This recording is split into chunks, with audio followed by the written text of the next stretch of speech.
ফের সুরক্ষিত শহর সল্টলেকের টার্গেট পৌর সল্টলেকেরই ব্লকে রাস্তায় ব্যাংকের লকার থেকে টাকা নিয়ে ও সোনা নিয়ে বাড়ি ফেরার পথেই ছিনতাই। আপনাদের জানিয়ে রাখবো আরও একবার, ফের সুরক্ষিত শহর সল্টলেকের টার্গেট পৌর। সল্টলেকের নিরাপত্তা নিশ্চিত, তার মাঝেই কিন্তু লকার থেকে টাকা নিয়ে সোনা নিয়ে বাড়ি ফেরার পথেই ছিনতাই হয়ে গেল এক পৌরের। ফের সুরক্ষিত শহর সল্টলেকের টার্গেট পৌর।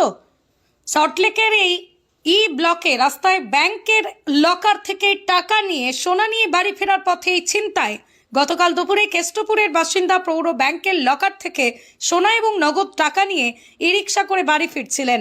ঠিক দিগন্তিকা ফুটব্রিজের সামনেই রাস্তা খারাপ হওয়ার কারণে খুব ধীর গতিতে যাওয়ায় পিছন থেকে স্কুটি করে এসে এক ছিনতাই গাড়ি ব্যাগ ছিনিয়ে নিয়ে পালিয়ে যায়। বিধাননগর পূর্ব থানার লিখিত অভিযোগ দায়ের করার পরে ঘটনার তদন্তে নামে বিধাননগর গোয়েন্দা শাখা এবং পূর্ব থানার তদন্তকারী আধিকারিকরা।